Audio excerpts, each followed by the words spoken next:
La façon dont je me représente dans Ruinart 2009, c'est son côté charnu et croquant en même temps.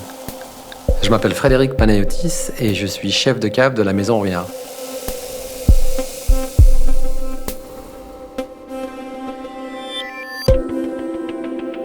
La cuvée de Ruinart, tout commence à la vigne. Ces grands crus de chardonnay qui sont finalement peu nombreux en Champagne. Il faut que le climat soit favorable, en particulier le climat de l'été, du début d'automne, au moment où on fait les vendanges.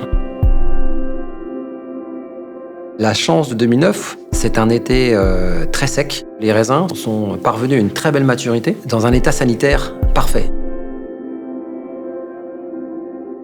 Lors de l'assemblage, lors des dégustations, avec mon équipe, on va passer beaucoup de temps à bien comprendre le style du chardonnay parce qu'il faut à la fois exprimer cette année, tout en étant dans le style maison qui est toujours empreint d'élégance, empreint d'une texture tout à fait particulière.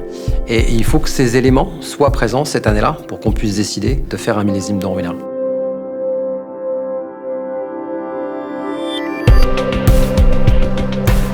Ces flacons de Ruinart, ils vont être entrayés. Et c'est au cours de ce long vieillissement, 10 ans, 11 ans, voire même plus, que va, je dirais, se révéler toute la complexité de ces chardonnays. Du remuage, puis du dégorgement, et même jusqu'au moment de l'habillage, tout se fait presque à la main.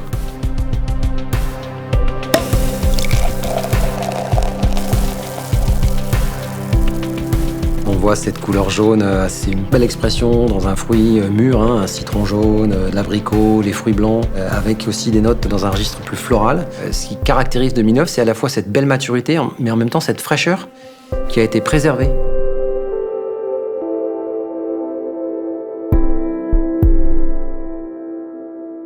Avec notre chef Valérie Radou, on a imaginé des accords, l'un sur une très belle volaille, travaillée à l'orange, et puis un autre accord sur un céleri travaillé en risotto avec une touche de truffe pour apporter la complexité.